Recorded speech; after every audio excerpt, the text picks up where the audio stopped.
హాలహర్వి మండలం బీలేహల్ గ్రామం అరుగాలం శ్రమించే రైతులకు తప్పవు కష్టాలు అనడానికి నిలువెత్తు నిదర్శనం ఈ రైతు బాధే. మంచి పంట వేస్తే దిగుబడి ఉండదు, దిగుబడి ఉంటే పంట రాదు. ఒక్కొక్కసారి ప్రకృతి కోపానికి కూడా రైతు బలి కావాల్సిందే. కర్నూలు జిల్లా అలహరి మండలం బిలహాల్ గ్రామానికి చెందిన గోపాల్ అనే రైతు తనకున్న వ్యక్తి 2 ఎకరాల్లో పొలంలో బొప్పాయి పంట సాగు చేశాడు. అయితే బొప్పాయికు పెట్టుబడి దాదాపు 6 లక్షల పైబడి ఖర్చు చేశాడు. మంచి పంట అయితే వచ్చింది. పాపం దేవుడు ఆ రైతుల నట్టేట ముంచాడు. దీంతో రైతు కోలుకోలేని పరిస్థితుల్లో ఉండిపోయాడు. కావున ప్రభుత్వం మమ్మల్ని ఆదుకోవాలని కోరారు.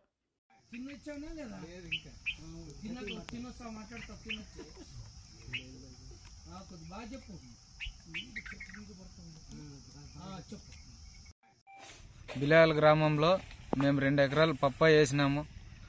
చేతికొచ్చే లోపల నిన్న కురిసిన వర్షానికి గాలులకి చెట్లు మొత్తం పడిపోయినవి. 2 ఎకరాలు దాదాపు ఏమి లేదన్నా 6 నుంచి పైనే ఖర్చు పెట్టుకున్నాము, 6 లక్షలు అట్లా. బిలాల్ గ్రామంలో మేము 2 ఎకరాలు పప్పాయి వేసినాము.